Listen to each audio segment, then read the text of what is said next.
Success Insight shares the stories of the people with passion and drive who make things happen in the world. Here's your host, Howard Fox.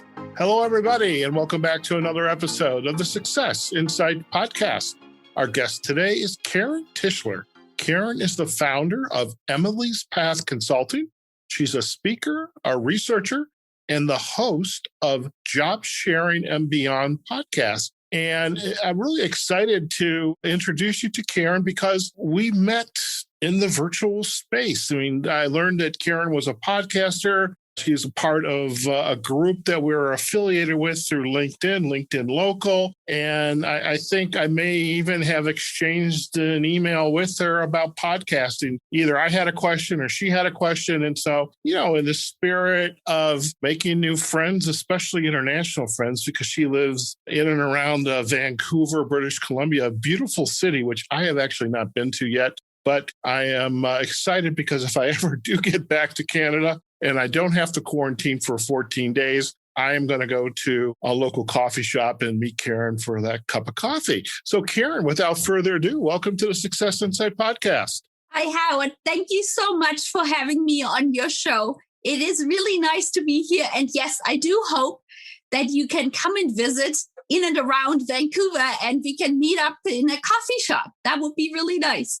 It's really kind of funny. I was watching a couple weeks ago on Facebook. I was kind of searching for videos, and there's actually a podcast I think it was called like Strong Coffee. And the people that know me, especially my friends on Facebook, know that I'm very much a coffee fanatic. I home roast my own coffee, but being able to go to a nice local coffee shop, have a conversation, there's something very special about that. And I think last year I certainly miss it. And you and I get to do virtual coffees. I mean, in some ways. What I'd love to, Karin, if before we kind of dive into Emily's Path and talking more about your podcast and beyond, share a little bit about your background, your expertise, and how you got to where you are today. The short version, not the long version. Thank you for that reminder. Yes, it could take a while. To keep it very short, basically, I grew up in Germany. I did my master's and my undergraduate in England. I have a master's in economics from the University of Oxford. I was a management consultant. I was the head of the competitive intelligence department at a Fortune 500 company. And then I went from that to being a stay-at-home mom and a homeschooling mom for 11 years. Afterwards, I went back as a researcher. And at that point, I was already, as you said, in Vancouver, Canada. And what I skipped was that I lived for 14 years in Phoenix, Arizona. And what I noticed was that I met a lot of highly experienced and educated professionals, in particular mothers, who really wanted to go back to the paid work, but they were struggling to do so. And there were two main reasons why they struggled to go back. One was that they could not find flexible work in the form that would allow them to use their experience as well as educational background. So it was a job beyond an entry-level position. And the second part was that they did not have the business self-confidence any longer because people perceived that time out of paid work as a career gap, instead of looking at it as a practical course in learning soft and human skills, which it truly is. It's really interesting that you're sharing this. And those individuals who are raising the kids at home have left the job, where they get the paycheck and all the things that go with it. That perception that what they're doing is not of value. It's mind-boggling because you think about all the time, the energy, budgeting, healthcare, work-life, balance, conflict management. I mean, those are the skills that you have to succeed today out in the workforce. And yet, if I don't get into my car, on the bus, on the train, and go to my job, that is considered a gap. And it's such a fallacy. And I love the fact that you have recognized that. And I'm curious, what are the steps that you have been taking in working with these parents, as moms or dads who were stay at home, to go back into the workforce or set up their own business, whether it's flexible or full-time or part-time? What are you seeing out there and how that has evolved with your career? My background is research. I felt, let's see if around the world there are already support systems or methods to help these professionals return back to the paid workforce. And I was, to be honest, quite surprised to find out that indeed there are many systems already. For example, in the US, there is iRelaunch, which was founded by Carol Fishman Cohen. And what Carol is doing is she's creating what is called a returnship. So that is like an internship for professionals who are returning back to paid work. And so she has done this now across 50 plus global companies in the US and beyond. And typically these returnships, they might be around, say, 6 weeks to 6 months. They are paid, and it gives both the professional as well as the company a opportunity to get to know each other. And then afterwards, more than 80% of the people doing that returnship are then taken on a full-time basis. That exists a lot in the US and in the UK. In Canada, far less so. Then there are other things that I realized, and that goes back to the flexible work or lack thereof, that because I happen to be German, and so I can read and write and listen to German, that in German-speaking countries, there are already best practice companies that offer training for organizations as well as technical methods within an organization to match people to create job sharing opportunities. And that is not just on an entry-level position, that goes all the way to a senior management position. And so what I realized is I don't believe in reinventing the wheel. There are so many of these great opportunities already out there.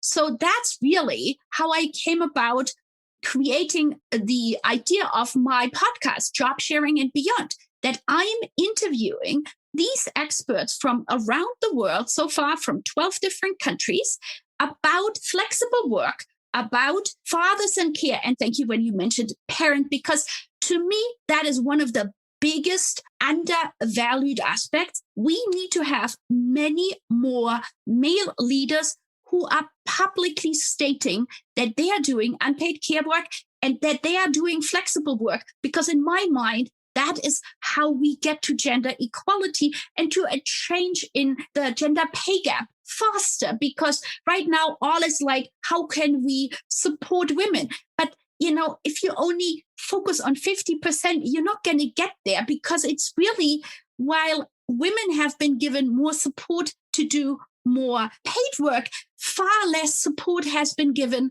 to men on the caregiving side. And so as an example I could mention is Volvo. They have recently created a gender-neutral global 24 months opt-out parental leave program. And when I say opt out, what that means is you are automatically put into that program. So when you have a child or a new father, that for 24 months, you are in a parental leave program. And if you don't want that, then you have to opt out. So it shifts the whole mindset and it makes it a much more acceptable method. And as many studies have shown, the earlier men get involved in child raising, the more attachment there is, but also it shifts the whole recruiting. Because if you are a recruiter and regardless of gender, if you no longer can sort of quote unquote predict who will at some point in time take a longer absence, your unconscious bias is going to be far less, maybe somebody might get pregnant or might stay at home for a longer period of time. If you can't predict that, it will become a much more gender neutral recruitment process. couple thoughts are going through my head. One, I do want to call out right away for our listeners. I imagine you all know what a meme is. It's a graphic, so to speak. Could be a picture with some quotes, could be these charts. But there was a meme that went around, and I think I probably see it on Facebook or Instagram. It's the U.S. is probably one of the only countries of the developed countries in the world that does not have a parental leave benefit, whereas the developed countries in Europe, many of them have some, I don't know what the duration is, but the males have the ability to take that leave to go and support their spouse in the early stages of raising the young infant. We look at ourselves here in the U.S. as this shining beacon on the hill, and it's in reality, it's sometimes far from it. Curious, a couple of things were dawning on me. One, in the spirit of full disclosure, I have not heard of this concept of, this relaunch, these internships, these programs. This is the first I've ever heard of this. I think it's absolutely fascinating. And I'm actually thinking, God, this is something I could kind of latch onto, not to compete with your podcast, but it's, it opens up.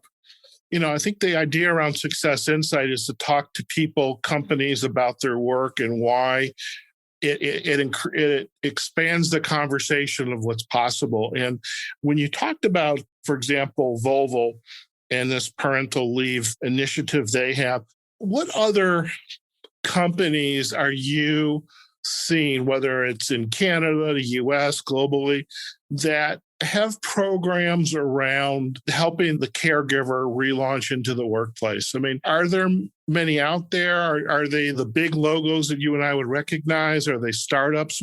Who's doing this kind of forward-thinking type of effort to reintegrate caregivers back into the workforce? Carol Fishman Cohen, she runs conferences, and I was very appreciative. She invited me. That was before COVID. So it was the end of 2018 to her iRelaunch conference in New York. And because it was New York, it was very much focused on financial institutions. So there were hundreds of relaunchers, and the companies who were there looking for relaunchers to start in their returnships, they were like American Express, Goldman Sachs, big financial institutions. Carol also has a conference on the West Coast, and because of the surrounding, it is like, places like Google and more the tech companies are there. So really, Carol has done an amazing job, and she has also, for anybody who would like to read up, she has written a Harvard Business Review called The 40-Year-Old Intern, and she has done a TED Talk. And it's, literally millions of people have watched it. So highly recommended. Now, as far as other countries, for example, in England, there is Women Returners. That was co-founded by Julian Miles. And Julian has been a guest on my podcast. Sometimes somebody listening might be saying, this sounds all great and interesting, but I'm the CEO or senior leader of an organization that is not humongous, but say mid-size. How could I possibly have a program where I have a cohort, let's say of 10 people starting? I simply do not have that many open spaces. So when I talked with Julianne, she told me that they have something where they go across different companies that might not have a cohort of 10, but maybe of 1, 2, 3. And so together they are then a cross-company cohort, which and the whole concept of having a cohort when you start is you don't feel alone, that you're the only one going through that return process, but it also, so you can share.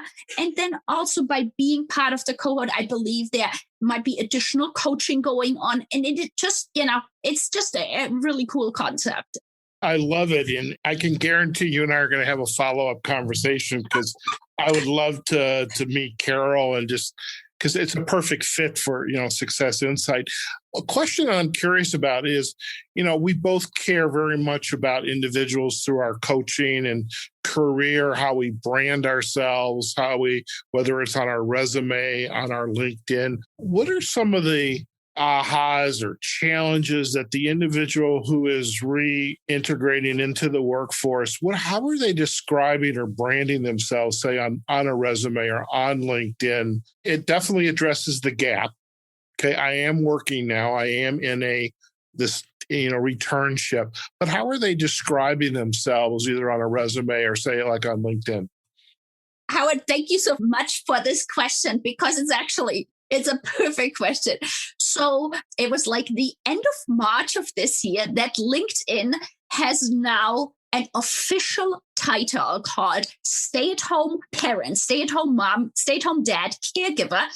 And really, it was sparked by an article that went viral by Heather Bolin, where she basically described her desperation or to some extent shame of she was trying to return back to paid work after several years of being an expat, of basically looking after her children and doing unpaid care work. And so while she is trying to update her LinkedIn profile, she realized when she clicked down list of official titles, she typed in stay-at-home mom, and that wasn't there. And so she couldn't find anything but homemaker. And homemaker to her looked like as it was like from the 1950s. Right. And so she wrote this really well-written, with a lot of data and research, post about it, and it caught the attention of the LinkedIn executives. And so, long story short, it basically sparked that introduction of these new official titles, which then, as you can imagine, and that's currently in the English-speaking countries within LinkedIn. So it sparked an enormous amount of discussion, because just as what you said, some people are, is this the right thing? Should I indeed put that on my profile? And should I in general talk about that unpaid care part of my work history? And, as I am a huge advocate, I would absolutely say yes. And the reason foremost is we need to, as a society, get away from the fact that it's a gap. It is a payment gap. Absolutely. But it is not a career gap. So by trying to sort of fudge it and, but, sometimes people are saying you can maybe put, I don't know, consulting work or something like that, and make it less apparent that indeed there was a payment gap. But I think if we want to empower people coming back to work and to recognize for HR recruiters and leadership in general what a valuable and often undervalued part of the workforce returners are, we need to put it into the light. And to be very honest, the fact that the pandemic happened, the one silver lining I see out of it is it made people realize that the little bit of homework or the little bit of looking after your kids is a full-time job. And that's when you look at the number of professionals that had to opt out of paid work is exactly this, because it was simply too much. And so to me, it, in a way, even more, raises the bar and points towards we need to have more flexible work options, such as job sharing, such as part-time careers, such as asynchronous time of, working. I could go on and on, or 4-day work week, or in Germany, for example, some companies have 5 daily hour work places. So there is no discrimination against somebody who, say, has a caregiving responsibility, because it just, it fits with the schooling or elder care or what it might be. it's most definitely forward thinking to start to consider those options. And now I'm intrigued on LinkedIn, and because I get that question all the time, through some of the career coaching that I do, how do I address this gap? And especially the one where the individual, in a lot of cases, are taking care of a sick spouse or an elderly parent. And, that's not insignificant. You think about all the skills that are involved. There's time management, transportation, it's negotiating with the hospitals, with the government, and it's problem solving, it's researching, for that matter. Exactly. Very interesting, very interesting. Now, I'm curious, you're the founder of Emily's Path Consulting. If we set the podcast aside, very significant part of your work. Tell us more about Emily's Path. And by the way, I am curious, how did you get to Emily's Path? Okay, let's start with this because people have asked me that. So Emily's Path, the reason I picked it was it's from a mythology, story I read. And it was basically, I guess, Amelia, and I made it Emily.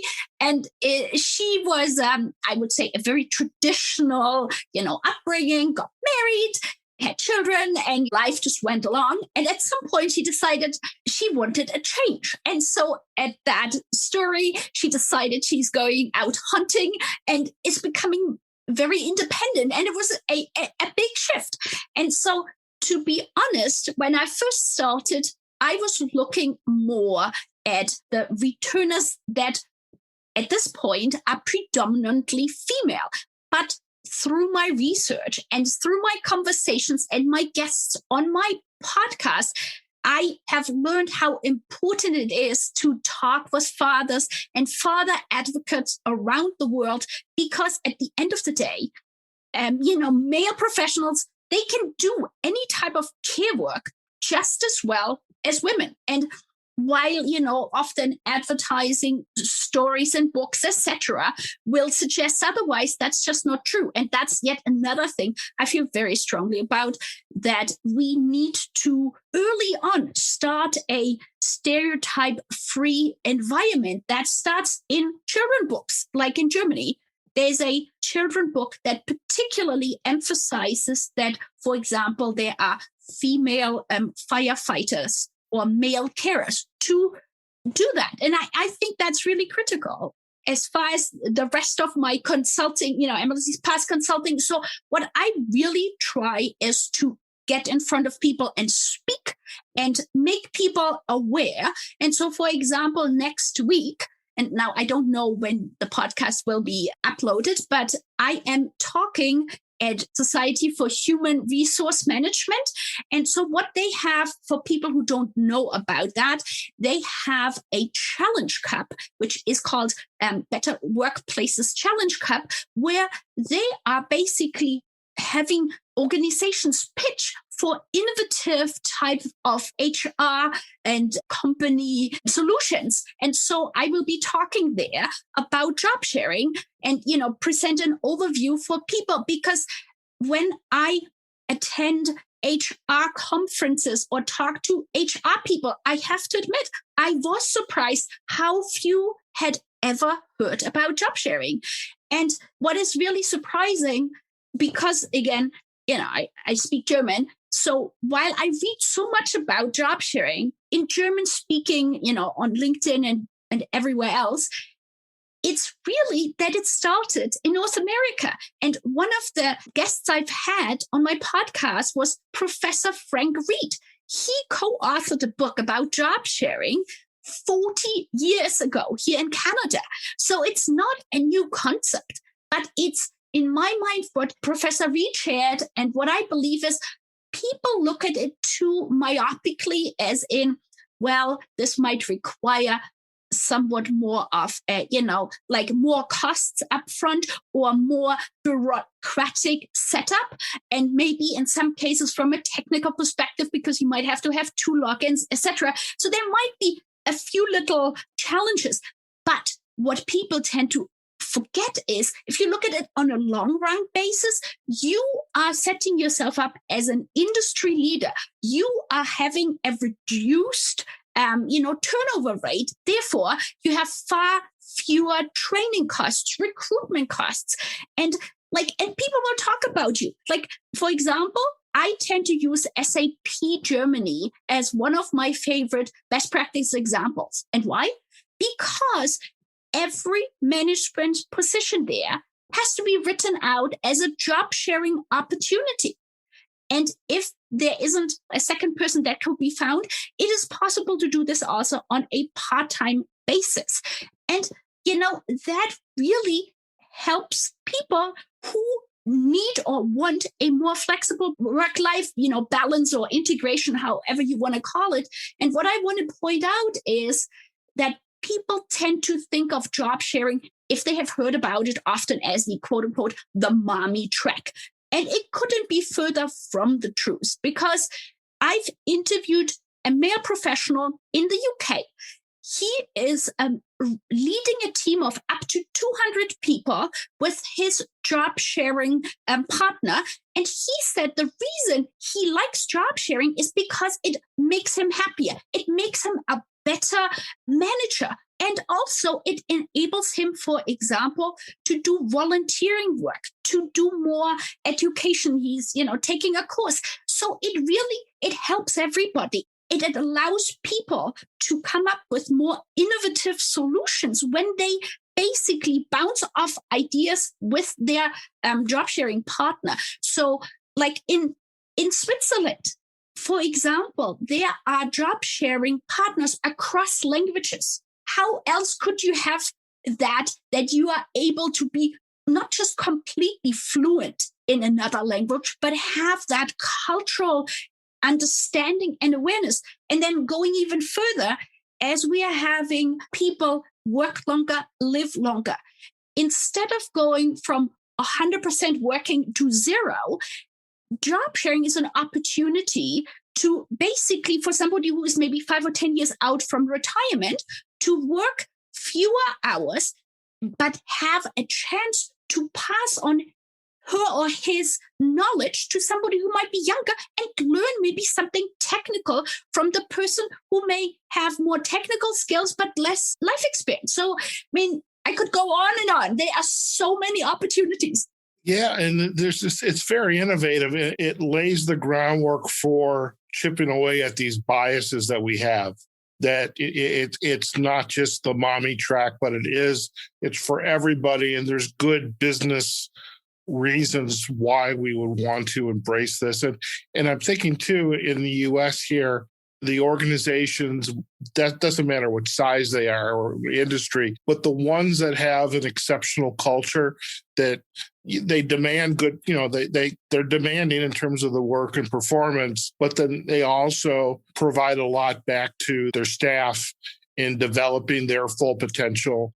And this aspect of job sharing, reintegration into the workforce, this relaunch, this interning, so to speak, it has the potential to be a game changer for the company, and also makes them a well sought after place to work. And so they know then they can attract the best and the brightest.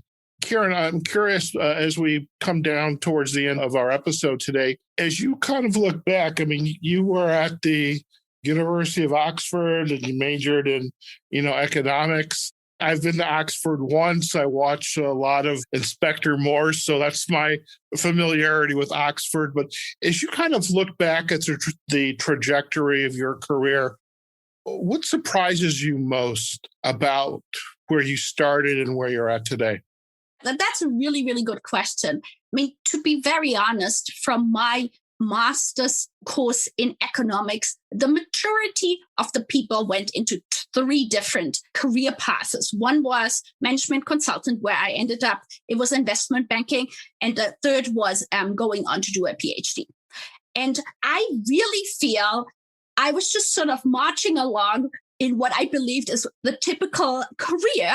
Often what happens, you are a management consultant and then you end up going into corporate.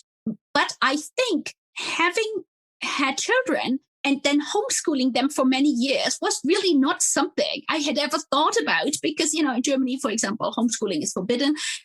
What I realized is I wish that when I was at Oxford that I had understood more about the type of flexible work opportunities that exist in countries around the world. Because when I had my kids in the US, one of the things I was really trying to find was more flexible work. And, that was many years ago and it did not exist. But I didn't know that job sharing existed. Had I known that, I could have approached an organization much better, or I could have asked a friend of mine with similar qualifications, hey, let's apply together for a full-time position. And that is, by the way, when you look up Tandemploy, that is really how they started in Germany, because the founders of Tandemploy, they were working and they had a couple of female professionals apply together. And that's how they first, found out about job sharing. And now when you look at Tandemploy, they're amazing. They provide for large companies internal, not just job sharing matching, but any type of project matching, tons of things. So that's why I think I feel so strongly that the awareness needs to be there. Because if you don't know it, how would you be able to advocate for yourself? I also feel, reinventing the wheel just wastes energy. If there are places already around the world that are doing it well, why not share that knowledge and collaborate? And because I happen to speak German and somewhat Spanish, much more limited, but it enables me to learn, and I love research about things, and then I can communicate and share that and connect people around the world. So at the end of the day, people have a better work-life balance. Fantastic. Also, it's somewhat clear to me, or crystal clear for that matter, that at least here in the US, and I think even within the HR organizations like SHRM, I mean, the membership of SHRM are the mid-level. They're the ones doing the actual work. There's another organization that's at a much higher level, the executives.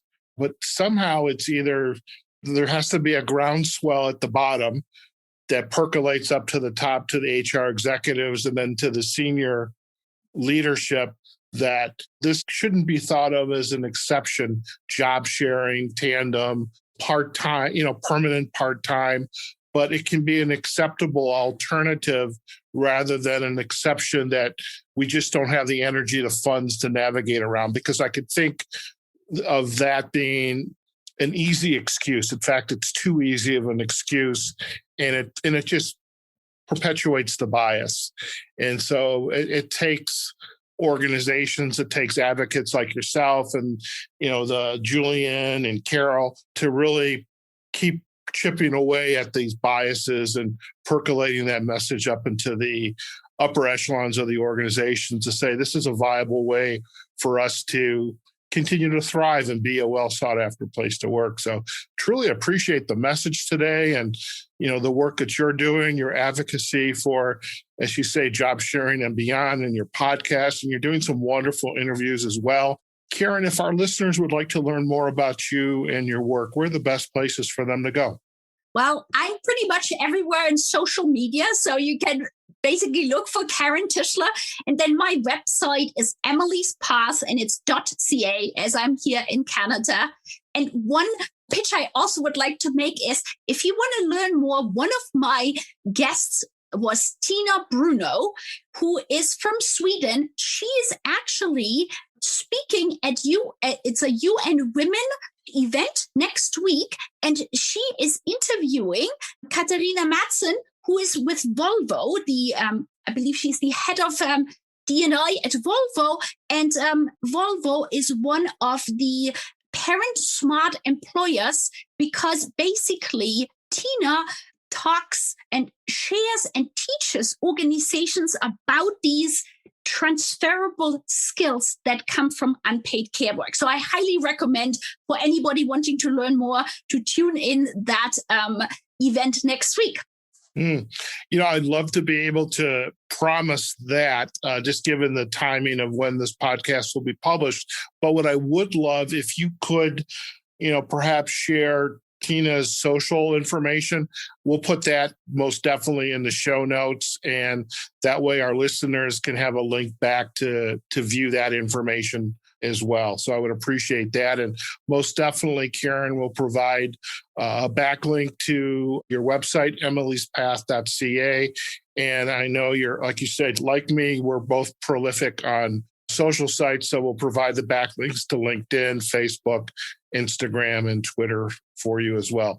Karin, it's been an absolute pleasure. I'm so happy we were finally able to get together and to record the podcast. And I really admire the work that you're doing. It's as I'm thinking about this, I'm thinking that there's some other podcasting opportunities for me here. I need to pursue this because it plays in again to our message on Success Insight. And most definitely, once the 14-day quarantining, visiting Canada goes away, I think I'll make my way up to Vancouver. I know you and I have another friend up there, an acquaintance. And so actually, I have quite a few acquaintances in Vancouver. I may have to spend a week, but definitely look forward to that future cup of coffee with you. And thank you for being on the podcast. I really appreciate it. Thank you so much, Howard. It was such a pleasure being here. Thank you. Fantastic. All right, folks, we have just been chatting with Karin Tischler. She is the founder of Emily's Path Consulting. Once again, she is a speaker, a researcher, and host of the Job Sharing and Beyond podcast. And, I have to admit, I have been exposed to some concepts, ideas around the workforce that maybe it was on my radar, but a long distance radar. But I really appreciate this message and the information Karin has shared with us today around relaunching and, how parents, whether male or female, can really begin to market and brand themselves on LinkedIn, their resume, pursue job opportunities, and really to leverage the fact that while they were a caregiver, there's a lot of important skills and expertise that are going on while they are home, either providing care or whether it's to a spouse, a parent, or even to the young infant. And so really it's some important concepts. And we also learned about some of the companies, the forward-thinking companies whose culture includes reintegrating those individuals back into the workforce. So lots of great information. And folks, do go out and check out Karin's podcast, Job Sharing and Beyond, which is accessible from her website, but we'll provide a link back to that as well. Okay, folks, do visit us on successinsightpodcast.com. This is where you'll find our episode with Karin. Please let us know what you thought of the podcast. Give us a comment to this podcast or to any others.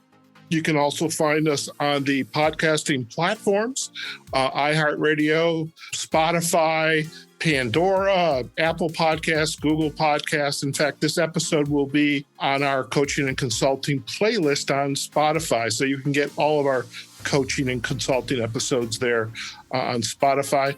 And we're also on YouTube. And you can find us on our Success Insight podcast pages on LinkedIn and Facebook. Okay, folks, wherever you are, whatever you're doing, go out there, have a phenomenal day. Continue to take care of yourselves, your family. Where appropriate, wear that mask. Continue to practice social distancing where appropriate. And above all, just enjoy life and just take care of yourselves. And we'll see you on the next episode of the Success Insight Podcast. Take care now. Success Insight is a production of Fox Coaching and First Story Strategies. Find us online, successinsightpodcast.com.